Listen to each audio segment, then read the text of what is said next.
See who's the first on. Let's see who's the first on this evening. Good evening, good evening, good evening. Good evening, everybody. Good evening, good evening, good evening, good evening. Wow, wow, wow. Who's on this evening? Hello, hello, good evening. How's everybody's day going? How are your days going? Good evening. Can you please tell them to try and keep the noise down as much as they can, please? Good evening, everybody. Welcome back. Hello. Good evening. This evening we've got a amazing young man joining us today, Mr. Ashraf Sanusi, or we can call him Adam. We're going to be talking about nation building and youth development. Ready to listen? Yeah. It's going to be a powerful discussion, and he's already ready. We're going to get him on, and we're going to talk all things around youth. So if you guys are ready, respond to your question. You haven't asked the question, but I'm going to get Ashraf on because he's here. He's ready to share what he's got in store for us. So I'm going to bring him on.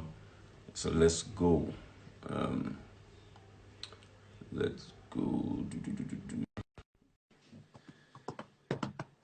If you have any questions as well, just drop them down. I'll try my best. I've got somebody here with me who is going to try their best to. Hello, sir. Good evening. How are you? I heard you saying good evening a lot, so I'm trying to follow suit. Yeah. Okay. Let's do 3 minutes of greeting. Oh. Let's do 3 minutes of greeting. So you can continue with the good evenings. Good evening. Yeah. Good evening, WA 4801. Okay. I think people are starting to join a lot. A lot of people are starting to join now. Yeah. Good evening. Hello. Okay. Amazing. So good evening, sir. How are you? I'm fine, thank you. I like this your walkie-talkie you got going on.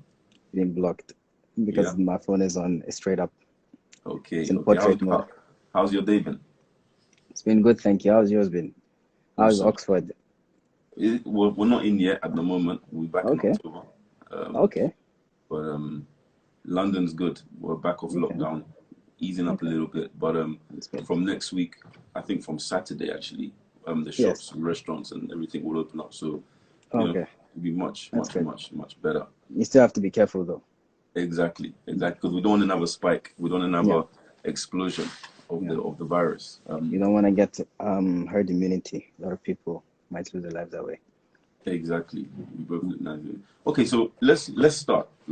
So guys, welcome to this week's New Generation Africa. Again, I've explained the gentleman we have on, lots of knowledge to share with us. It's going to be very insightful. We've got about 50 minutes. So I hope within this 50 minutes, we're able to inspire, propel, mobilize young people to want to change their environment. It doesn't matter whether you're into politics, whether you're into music, fashion, whatever you're into. We're just going to give you some nuggets on how to develop yourself as a young person to affect your community or your immediate surroundings positively. So Ashraf, let's start by just you kind of introducing yourself as quickly as you can before we go into the discussion. Well, as people may know now, my name is Adam or Ashraf, as I'm more commonly known by, and I spent a lot of my life in Lagos, and then we moved to England shortly after, and I've spent from secondary school all the way to university. I did that in St. Lawrence, and then I studied architecture in the University of Portsmouth. But you know, I still try and get involved with activities amongst the youth and charities and different other things that I could do to try and either benefit myself or those around me in my society. Amazing. So from what I've heard, we definitely have a lot to learn from you. Your experience in England and of course growing up in Lagos, your interest in charity work, your interest in, you know, the youth and young people. So let's start. Okay, so in youth development, what would you say are the things that need to be considered when, let's say three things that need to be considered when you're trying to grow a young population? Well, first you need to, the first and the most important thing, which I think a lot of people can agree on, is always education.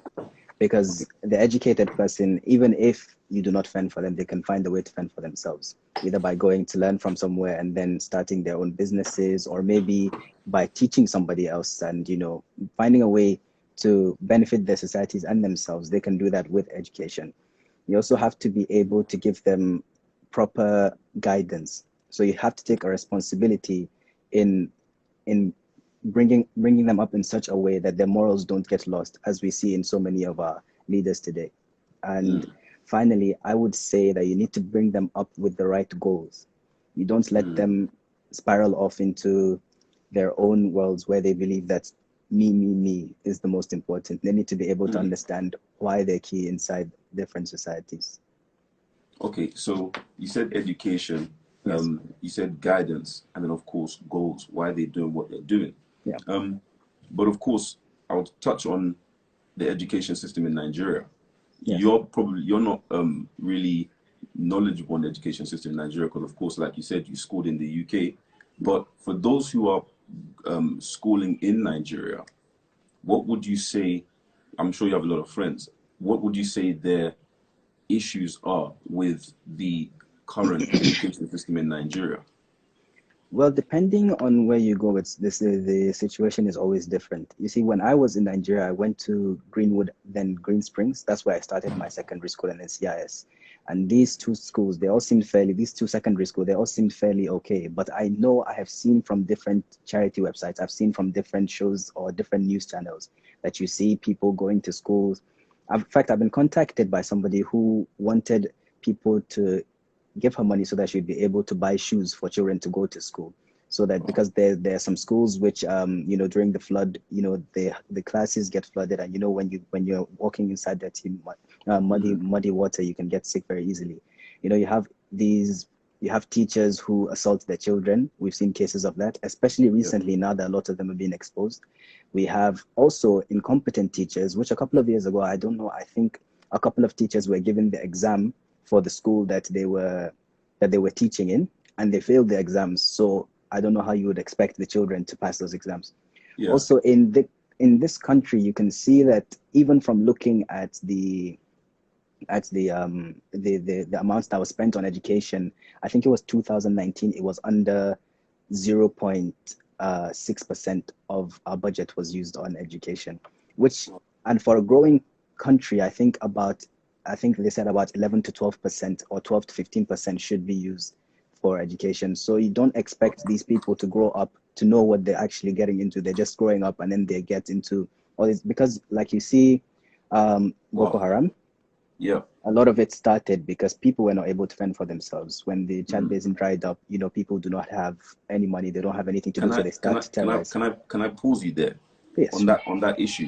So yes. Do you think that let's say, for example, extremist recruitment, does that start due to unemployability? Does that start due to poverty and lack? Would you say that those who recruit for, you know, extremism like Boko Haram, do you think that they do that and they prey on the people that don't have the right opportunities, and then of course bring in those ideals that then force them into those terrorist, you know, behaviors? Well, as you might know, there's a very tight link between poverty and crime. You know, you see in societies where poverty is rising, the crime rates tend to rise as well. And that is because people tend to feel there is no way. And a lot of the times they might convince themselves that what they're doing is okay because they're in these situations. Such as a child who is hungry, a mother might think it's okay to steal to feed the child. And, you know, this sort of mentality, to a lesser degree, some people, you know, obviously are less sensitive than others. And so some people might think even killing somebody is okay because they're forced to do it. You see, people, for example, there's this book, it's called Misfit Economies, I think. And it talks about, and there's a passage in it where it talks about the Somalian pirates. Now, what happened is a lot of unemployed people, there were a lot of people, and the unemployment was rising. And so people decided, okay, we're going to use our ships instead of to transport people. We're going to use the ships, and we're going to get stuff from the people that are coming in. And so now it's sort of like a business. They offer them security, they offer them houses, and then people are now signing up for it. People are willingly doing it, even though they know what they're doing is seen by the police as wrong. They don't necessarily see it as wrong. Yeah. And for Boko Haram, yes, it's the same thing. A lot of people got into poverty. They got tired of their government, and so they decided, okay, we're gonna get it back. I don't know. Along the way, they started believing that they were, because if you do see what they say, they do believe that they're in the right. They do believe that what they're fighting for is justice and all of that. But their methods are completely horrible. They're completely they're not okay. You see, there was actually a story recently that my little sister sent where there was a woman who managed to escape Boko Haram because, they kidnap women, turn them to suicide bombers, they experiments their bullets on them and all of that. And there was a woman who managed to escape, and her story was very, very sad. And these people, they've become so desensitized to these things because they believe they've suffered enough, so it doesn't matter if everyone else suffers. And they bring innocent people into this. So yes, I do believe that crime and poverty have a huge mutual relationship. Wow. Okay, and then the next thing you said was guidance, but I would use the word mentorship. So, young people having, father figures or leaders that they can look up to and direct them, because, it's better for you to have a leader who's able to give you guidance so that you don't make the same mistakes they made, or maybe you don't go down the road they went down, and they're able to kind of put you back on the straight and narrow. But in the instance of leadership now, young people, from the people I've spoken to, a lot of young people say that they're kind of receptive, or they kind of they don't really want to move near leadership because it's like the leaders in Nigeria are very suffocating. They don't give young people opportunities, and regardless of their educational background, their ability, the moment they try and get into leadership or try and pursue a certain goal, it just feels like these so-called leaders are the ones that are blocking them from getting into certain positions. What's your perspective on that? Have you experienced that? Probably not, but what would you say to a young man who wants to pursue a certain career but constantly feels blocked, or constantly feels like they don't have the right guidance? Well, I don't think it's just Nigeria. There's always that greed that exists with people. Once you start making money, you might say to yourself, okay, if I start making this much, I'm going to give 50% of my money to charity or something like that. And this may happen, but then in most cases, when a person starts making the money, it sort of gets to their head. When the person starts getting power, it gets to their head. I see you. Sorry, go. And that's okay. And a lot of the times, this is also a reason why they might want to block somebody else coming into that position, because you see a lot of the leaders that we have, it's common knowledge that a lot of them are very shady in the way they act, and so it is easier for them to bring people in that they know won't rat them out or they know they can work with, than to give it somebody who potentially would either usurp the power and the money from them, or could report them. And these sort of things are always, you give a man a mountain, you will give a man a mountain of gold and he wants 2 mountains of gold. And that's what happens with them. And, so you have to see that somebody who is trying, I'm not saying that you shouldn't try, but there are always different ways which you feel like maybe you could get your own power. So you don't need to rely on the person who needs to bring you on. You might build your power in a network with better people, or you might build it in a different area and come back to where you want to work. Wow, amazing. Okay, so let's move on swiftly. Let's go into the area of leadership, because I've been receiving a lot of DMs. A lot of people have been liking the last 5 weeks of NGA. We've been on leadership, and we've been on youth development and how youth can successfully get into leadership. Yes. So my first question is, you don't hold office, but I think you've got the experience, or you've seen those around you who have gone through that political structure. What would you say the best route is for a young person to get into politics? Are any young people into politics? And if they are, how are they coping? Well, there is I know a young person who's into politics. It's Bello Shagari. I think you know him. I think you were on live with him recently. Yeah, last week. week. Actually, I did have a discussion with him around the first time I came back to Nigeria about politics, and he speaks to me about how dirty the game is, about how people have tried to cheat him out of it, about the different people who should be inside the system which aren't. So for every different, a lot of the times, the easiest thing to do is to tell you the truth and say that the best way is to get your connections. Not a lot of people are gonna and you might get people who say work hard and do this, and yes, you do need to work hard, and yes, you do need to get your education, but a lot of time that's not what gets you that. And it's sad because that's not how things should work, because we have extractive political institutions. So there's no way that somebody who's trying to better Nigeria will get in so easily. You need to first find your way. You need to find your way to I could give an example using my dad. You see, my dad, he worked as a banker, not as a politician. He worked as a banker for a long time in his life, and he managed to get to the CBN governor and all of that. And when he was removed from his throne in Kano, a lot of people started backing him to be a politician. And so because he worked really hard at his own job, so you don't need to start off as a member of the House of Reps or as somebody who's directly invested in politics. Now, I do not believe my dad is interested in politics, but because he worked hard at what he was good at, and people saw what he could actually give to Nigeria, that's when people started supporting him. And so if he decided that he wanted to be inside a political party, it wouldn't be hard for him to enter. If he decided to be a leader in a different sort of way, it wouldn't be hard for him to be able to reach out to people. So what I'm saying is basically work hard on what you know, what you've studied, what you're good at, and keep working hard at it until you get to that level where people want you to be a leader. So necessarily don't go out saying, I want to be a leader. Make people want you to be their leader. Wow. So from the example you just used, what I picked up from that is, whatever you kind of lay your hands to do, you just have to constantly prove yourself that I'm capable of achieving greatness, whether it's as a banker, whether it's in the music industry, whatever you may be doing. But you have to grow yourself to a position where people would then say, no, we need this character. We need this person in leadership. It's not necessarily you coming out and saying, I want to be the leader. Choose me. It's people requesting you. And that's through hard work and consistency. And like you said, connections. But for young people who, let's say, don't have the connections, don't have the exposure, where do they go? What do they do? Do we neglect a whole generation because they're not exposed, because they're not in tune with the right people?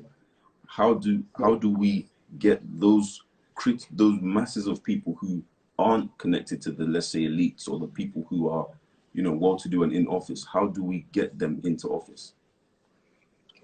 The thing is, you can't. It's like you're jumping the gun. There's the big problem of how a system is working. So first you have to change the whole system before you're able to tackle these things. Right now we can tell these people to work hard, and we can tell them to try and find because there are some people who actually do manage to get into high places of political power, which seemingly come from backgrounds of people who didn't have much, or people who just had a basic Nigerian life. Because there are some people who from their young lives they've been working hard.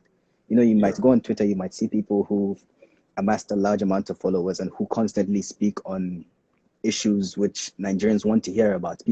They get people to believe in their own mindset, or at least they get their own people, the people who already do, to come in to back them up.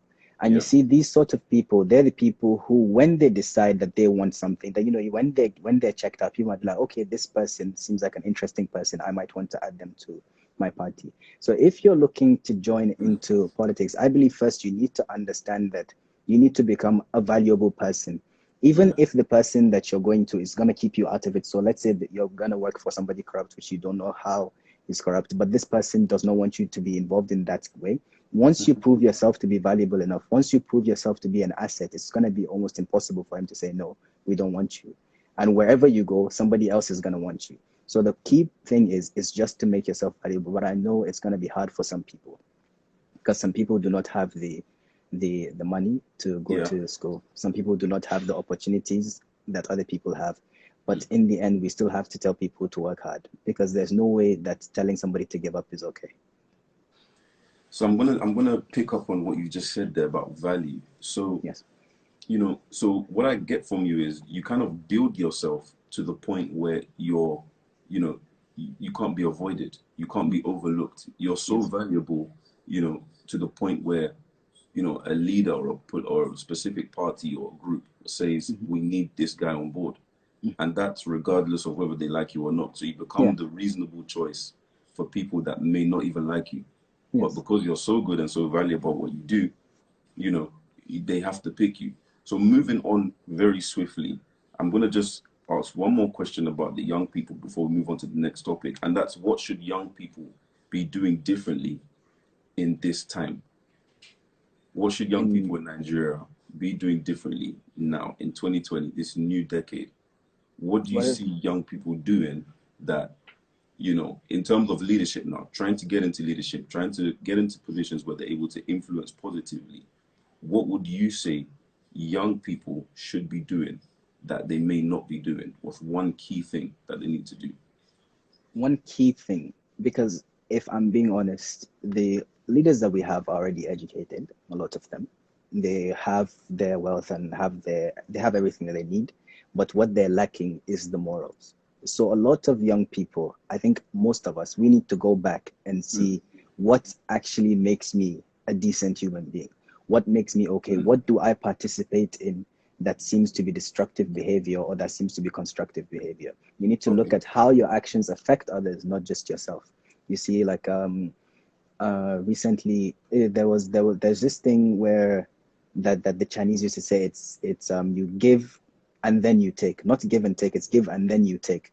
So Mm, it's basically they make you see, a lot of our politicians do this. They do one grand gesture of kindness or honesty, and then suddenly you're blinded to the other things that they do, such as maybe they got somebody kidnapped, or they stole this much amount of money, because they have so many people backing them up, which they have seen that huge kind gesture of theirs. Then yeah. it's easy for them to manipulate others, and people need to notice these things and not be blinded by these things. You see, recently there was news about Kylie Jenner not Mhm. paying her Bangladeshi workers. But if you actually look into it, you see that not a lot of people are engaged in this. Mm, When basically what she's doing is she's taking money from she's making people work for her for yeah. free, and Wow. that's not what they signed up for. And people will still support these things. And a lot of people might say, well, it doesn't matter what I do, since Mm, millions of other people are doing it. But yes, it matters. Every single person that decides to act on it is giving more to this person. So you have to look at what your actions, how your actions influence others. It might be that your input is very small, but even very small is not okay. mm. So focus on your morals, Yes. what you're made of, Yes. what focus on your makeup, what makes you, and what influences your society. Hmm. Okay, powerful. I'm going to move on extremely, very, very swiftly, and we're going to touch on what I left off with Bello Shagari. We spoke Yes. on tribalism, culture, and religion, Hmm. and I think I said to him that I'll continue that conversation with you, and we're Okay. going to touch on tribalism. Yes. I think a lot of young people I've spoken to, they always say that, the new generation can't afford to be tribalists. We can't afford to keep talking about we're in the north, we're in the south, we're in the south, we're in the southeast, we're in the southwest. We have to be liberal in our mindset. But for some reason, I feel like although we do say that, we as young people are still falling victim to that same tribalism that I would say destroyed our elders. So, what do you have to say about that? I think that's very true. I think that it's even like you might go, I don't know, you like I as a Hausa person might go to some distant uncle's house and he's telling me, no, you can't trust Igbo people, you can't trust people from the southeast or whatever. Mm. They might give you grand examples, that make it seem believable, but that's it. That's why I say that you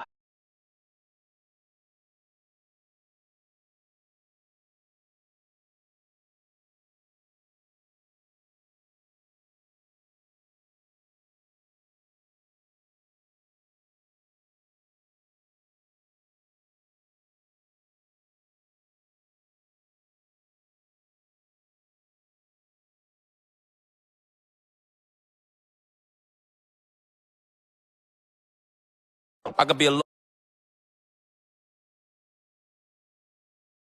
in blaming other people for their opportunities. A lot of, yes, it's true, a lot of, you might see a lot of Hausa people becoming farmers because they do not have the opportunity to get education. Or you might see that the north has a huge amount of has a huge percentage of people living in poverty.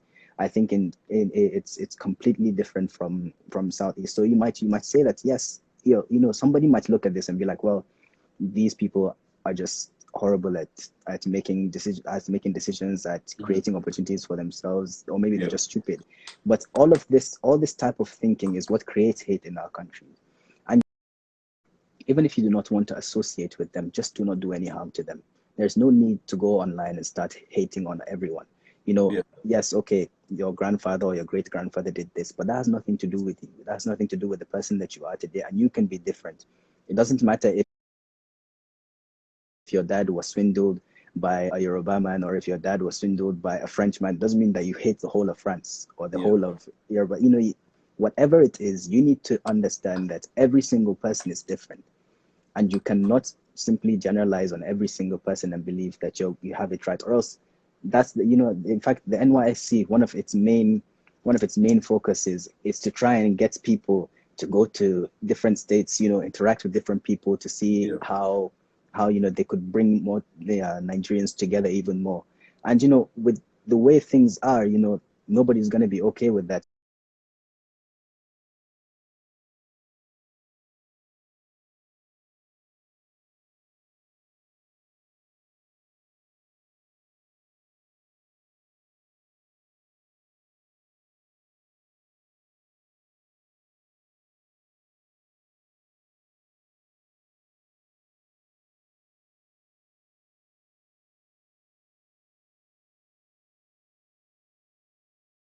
local.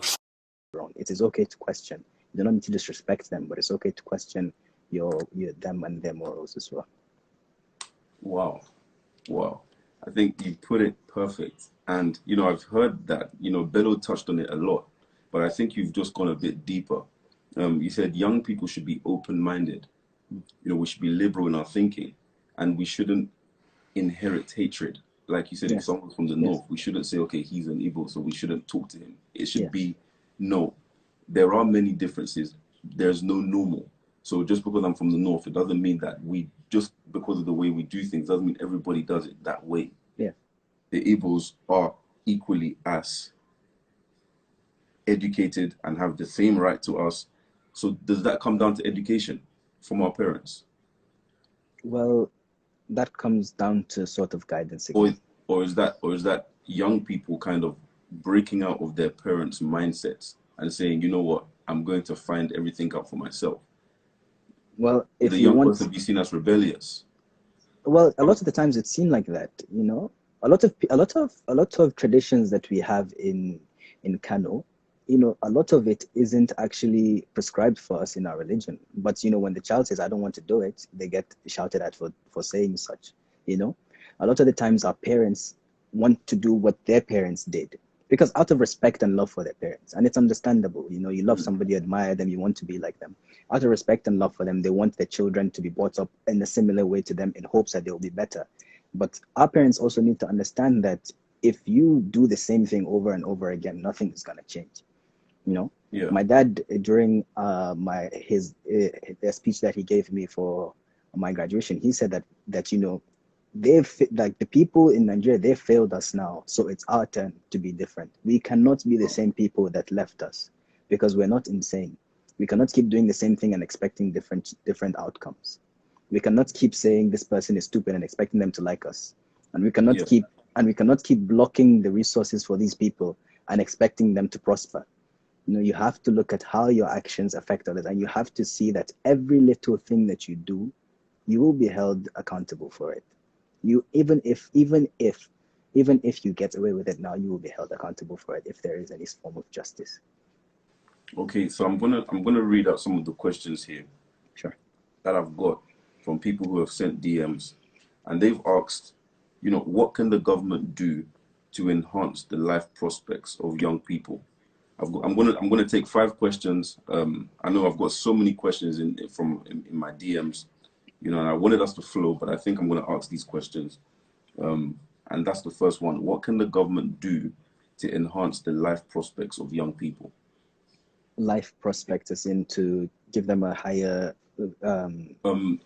Okay, so for example, a young man goes to university, he wants to get a job, but there's no jobs. Okay. A young So what can the man government is do to decrease unemployed. unemployment? Exactly. Or a young Okay. man's unemployed, he doesn't have a job, he needs social security. Okay. Okay. Well, this isn't just for the young people. Then the government has to do something for everyone. Because by tackling these issues, they basically help everyone. Yeah.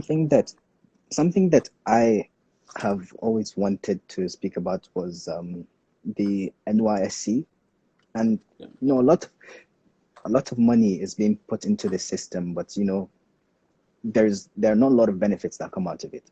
You know, you take somebody to a city they're not familiar with, you don't give them a house, you don't give them any form of shelter, you give them small wages and expect them to be working constantly. And sometimes they go to this work and the person who you're working with gives you household chores, you know, go get me coffee, go clean this, do something. So a lot of the times people don't actually benefit a lot from NYSC, and the only people that would. I thought the NYSC was like you go off and you work in an office. I didn't know that you go to people's houses and you serve No, tea. you don't. I mean, like people in the offices might send you because you're an NYC worker. They don't really, you know, you were just placed there. So a lot of people might believe that, oh, this person is not qualified to do this work. So why don't we just make him an errand boy or an errand girl?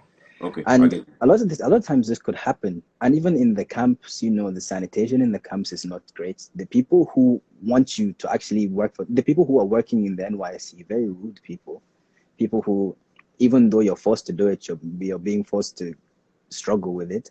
So I think the whole system is just not something that we can work with right now.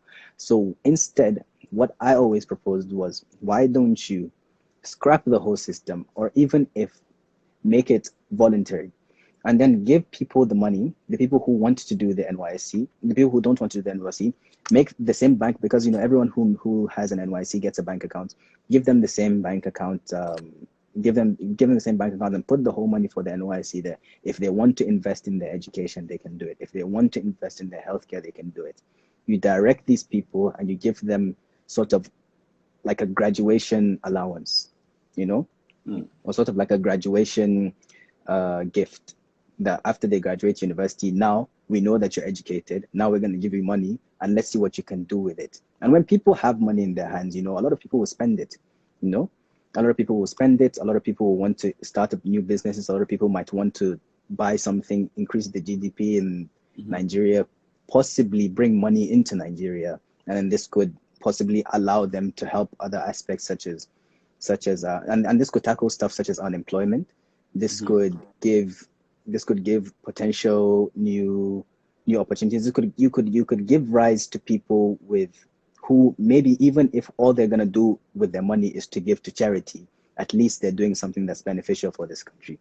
Even if they're going to use that money to spend on something useless, at least they're not using it to buy petrol that they now have to go and pick up some dirty dishes somewhere.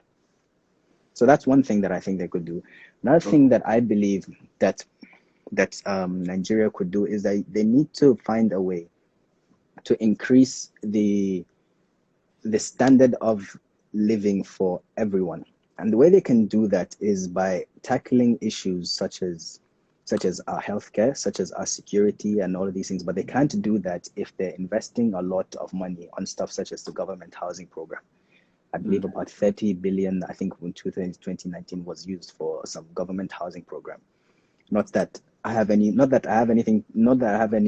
say in this, but what does this, which governor actually needs anybody to pay for their house? Which governor actually needs I could be a handle themselves? So why not leave the people who can handle themselves? In fact, the people who are the ones who are who are leaders, they should be the ones who want to help people more. So they should be the ones who don't want to take money from you. They should be the ones who want to give you money. So why not all that extra money and all that extra things that they don't need, why not try and use it to actually better your country? Maybe one day when everything is running smoothly, then you can focus on your leaders and make them prosperous and all of that. But a lot of the things that Nigerians focus on is very, very, very, very useless. Wow. Wow. I've got another question here. Do young people need a movement? Do young people need a movement in order to change the government systematically? In order to change the government, well, you need to. Well, I think I've thought about something like this before, but I always ended up with somebody being a dictator in the end, because there is no way that these people, because there was a, what you call it, an election going on in Kano a couple of years ago. Yeah. And what happened was, the person who wanted to be elected gave money to people. And, these people, they call them Ndaba. They're basically like gangsters. Okay. With knives, and they went to the election place, terrorized people, and made them switch to the other side, so that they would vote for the person who gave them the money. And the thing is, people are very narrow-minded. They're looking through like a pinhole. They're looking at the direct future. They're not looking at what's to come later on. Sure, You've gotten 1,000, 2,000 naira now, but you've been robbed of millions later on. Wow. because you've voted for a corrupt person. Yeah. So yes, we do need to stand up for ourselves, especially in cases that are very important. I was really happy when I saw the movement for rape going on. It's still going on. People are still into it. People are still speaking about it. People are still protesting it. There's movement, Peace for Nigeria, that's going on. That's why my profile picture is white. And we're trying to get these people to look. But the sad part is these people already know what's going on. They already know everything that's happening. It's just they've decided not to act. So the problem is not whether we should make them know. The problem is, how are we going to make them act on it? Are we going to force them to actually do something about it? Are we going to keep supporting these people that even when they will do one good thing and they keep all the millions of other things that they need to do in the back of their minds? Are we going to force them to actually work hard for the jobs that they said that they deserved? So just we to do need stop something. you there, I said something the other day. I said, young people need to wake up. We congratulate leaders for using public money or using money that's given to them to build public schools, to build hospitals, to build, railways, to build houses. We can't keep congratulating leaders for doing what they're supposed to do. And then I said, congratulating a leader for doing that is almost like, congratulating an ATM for giving you your money. It's your right. So we can't keep, like you said, looking at what a leader does and saying, wow, he's amazing, he built this road. But it's almost like that's just a small pea in a huge pond. Yes. How many other things are you supposed to do? Yes, how many other things are expected of you? Why did that just building a road, we fantasize over that, we vote for leaders for 4 years just for that?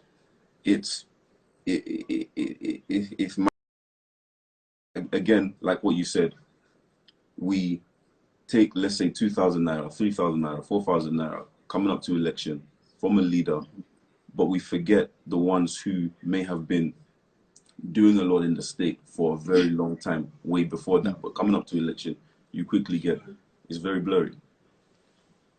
Is it blurry? Yeah. Let me know when it comes back, please.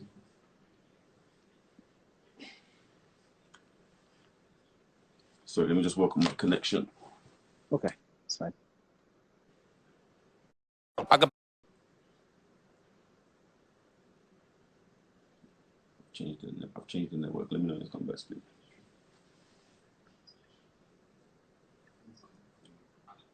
Hello, I'm Sala.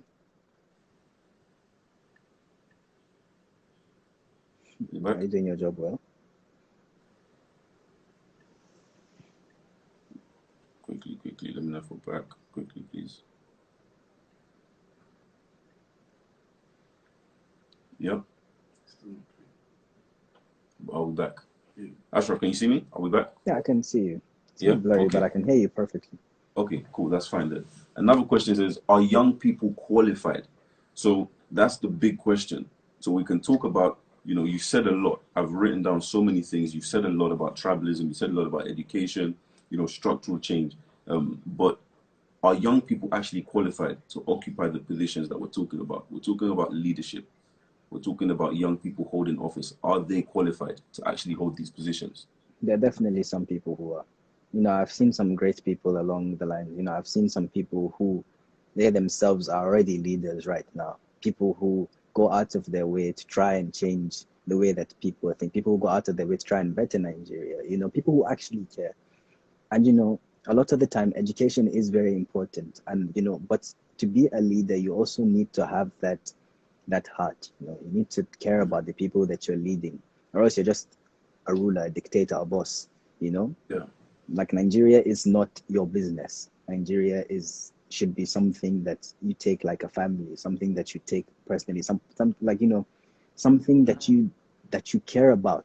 Not just yourself, not just your own direct family. If you want to put yourself in a position, you need to do that. And so the young people nowadays, well, if we look at it, a lot of them aren't. A lot of people might believe they're qualified to be leaders, but a lot of people are just mirroring other people's reactions to things. You might get like such as there's something that happened. Fraudster Hush Puppy got arrested recently. You see, half of the people are condemning him for his actions, which should be what they're doing, but the other half are praising him because of the pictures that he was posting online. Now, I'm not in the position to say that those other half are unqualified, because that may just be one thing that they're bad at, but that's another thing. We can't just say certain people you can't say that the whole youth is okay or the whole youth is not okay. The government hasn't provided us with the best opportunities, but I'm sure we can still find inside these people certain people who will be able to lead us. But then we also need to be able to see that we can't vote for people who we have seen selfish actions from them before. We need to vote for people who are the best of us. You need to find somebody who's better than you, better than me, better than everyone.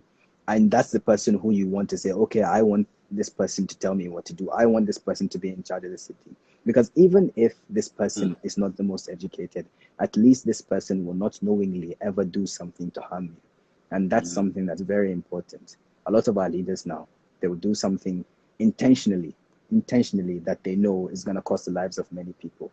Some of them, they do it unintentionally, but that's because they're ignorant. But it's better to be ignorant and to try and do good than to know so much and intentionally do evil, because that's just there's no point in having you there. Wow. Next question. But let me touch on something you just said, actually. So it's not about how qualified somebody may be. It's about the heart. It's about a lot of the building. time. It's about building a family. You said it's about building a family. But that's why you have people like advisors. You have people who may know better than you, because even if you're the president of Nigeria, you can't know everything about geography. You can't know everything about social skills. You can't know everything about business and economics and everything. Sure, you are meant to be the person who is able to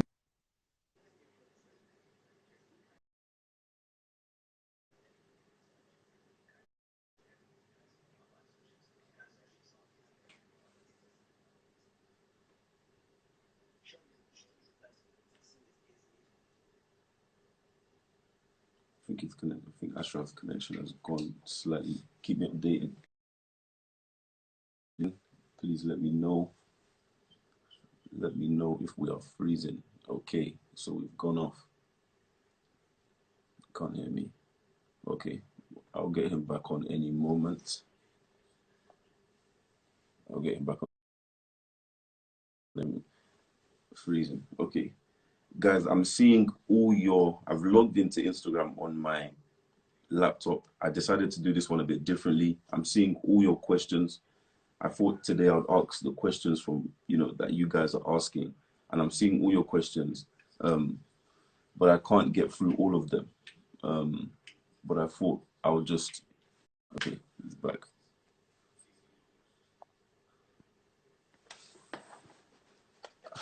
Okay, the connection is back.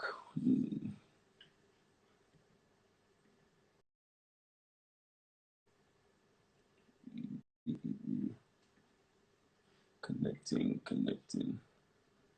Boy, Freeman issue. Okay, we're still working on connection. But But guys, send through your questions. Keep sending questions because on Saturday I'm going to bring someone else to pick 10 people, and I'm going to ask the gentleman 10 questions from 10 people. I'm still trying to get your network is not the best, okay? I'm still trying to get Ashraf back on, so bear with us. But what's your best quote so far? What part of this discussion have you enjoyed so far? I think we've touched on quite a lot. We touched on education, we touched on leadership, we touched on youth development and many other things. But let me know what you've enjoyed about this discussion so far. You know, I know a lot of you have been some of you have been sending me your quotes, but write them here. Let me see what you've learned so far from Ashraf during this discussion. Value, education, value, leadership.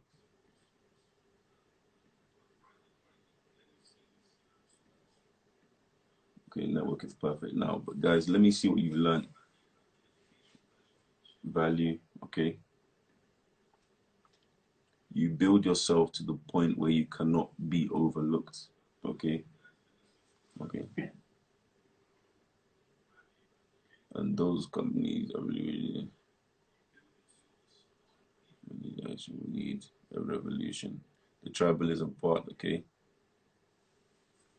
Education is the best legacy. We need a revolution. I am so sorry. I don't know what's been going on. No worries, sir. No worries. You're back now. I was just literally asking everybody, build a nation like a family. Yeah, I think Yes. we were on the family, point. And I've literally just asking everybody what they've learned because I decided to do today a bit different. Okay. I've asked you questions from people because I got a lot of DMs. You know, you're in high demand. So the moment I said I'm going live with you, my DMs were flooded with questions. So I've tried my best to, you know, throw them at you, and people are responding. But I think somebody just said now, build a nation like a family. I think we should end on that discussion, building a nation like a family. Well, it's everything. You know, you have to. But this whole conversation, in fact, it's always from the start to the end. It's going to be about your morals, because education is easy to get, but morals seem to be disappearing like water. You see it everywhere. You see it anywhere. Anything that can get enough backing will be supported. You have people. You have the news. You know, as long as they can manipulate people and make them think these people are bad, that's it. How many people of color will be going to different countries and be called terrorists, and how many other people would be called criminals for the same acts? How many people of color would go to a country and commit a crime and be in prison for way longer than somebody who isn't of color? You know, how many different things can we tolerate before we finally say this is enough? You know, it's not just your brother and sister. It's your family, it's your neighborhood, it's every single person. Every single thing you do should be something that makes you proud of the person that you are. And if you're not proud of the person that you are at the end of it, if you have to look back and question how you've taken your actions, how you've decided, who you've cheated, then what's the point? What have you done it for? Because in the end, you will die. In the end, everything that you amass you will be lost. You'll be forgotten. But when you do good, the good that you do, the impact that you have on people, that could live on. That's something that we need to work on. Wow. That's powerful. And this is recorded, guys. So, you know, if you feel like you're missing things and you're not writing things down, you can always come back and make sure you get these powerful responses. Last question. Okay, what's next for Ashraf? Where's Ashraf going? What's he gonna do? What's he gonna get into?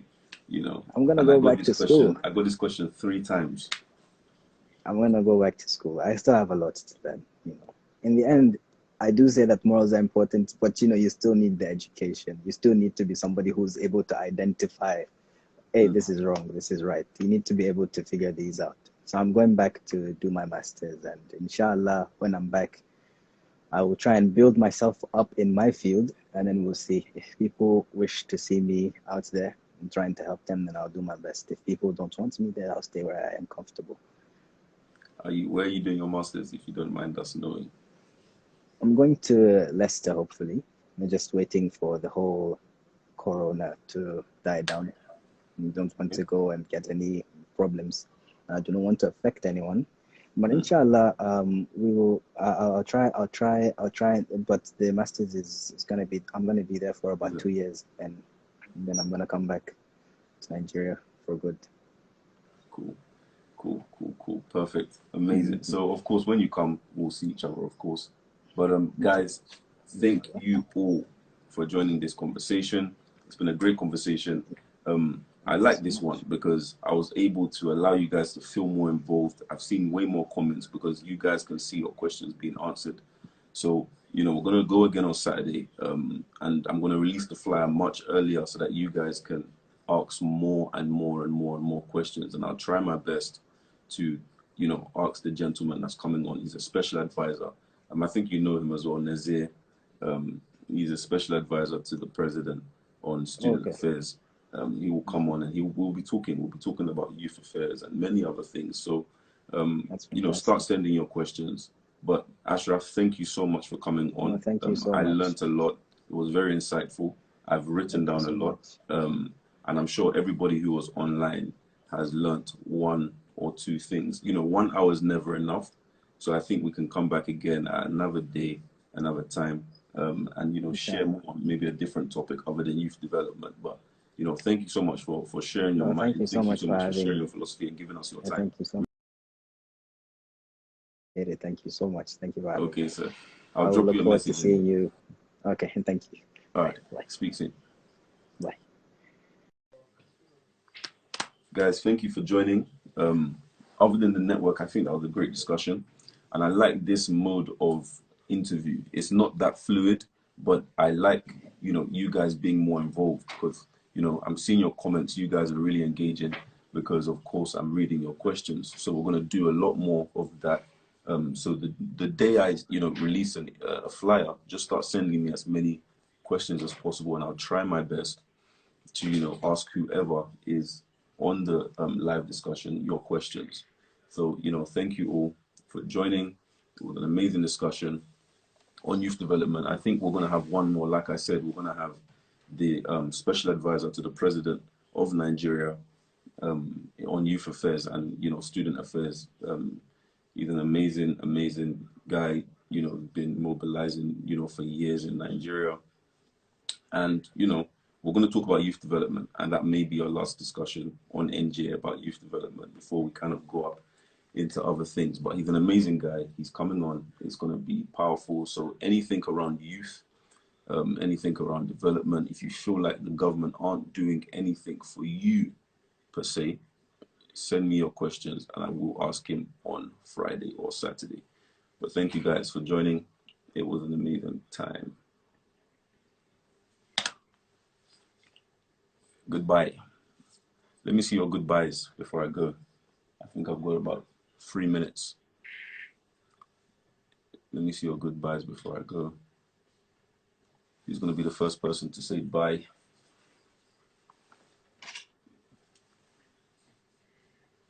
So they show me us in peace. Your optimism is amazing. Bye. Yep. They're doing nothing. Goodbye. Hey, Daniel. Hey, Juliana. How are you? My auntie Jules. How are you? Goodbye. Bye. Bye. Amazing discussion. I'm gonna endeavor to get this discussion looking the part. As always, I'm just trying to follow suit. I'm gonna get this discussion up on YouTube. And actually, what I want to do is, I actually want to host a online discussion with about 5 youth leaders. What do you guys think? A big webinar for about 300 young people, and have about 5 youth leaders come on, and maybe one senior official come on and speak to us about youth development before I close that chapter, because I've really enjoyed it for the last 6 weeks. And I think it's going to be good. So if you guys think that we should do that, if you think that we should have a discussion, on youth development with 5 young leaders and 1 senior official. Let me know, and we'll get that done next month. That's a good idea. Irene, you're always up for anything. That's good to hear. Great. Nice. Okay. Kindly keep on your stories, so those who couldn't hear up can keep up. I may not save it on IG live, but I'll put it on YouTube definitely. That's a great idea. Sounds great. Great idea. Good. Okay, guys, I'm gonna go. It was an amazing discussion, and I'll try my best to reply your DMs this evening. So.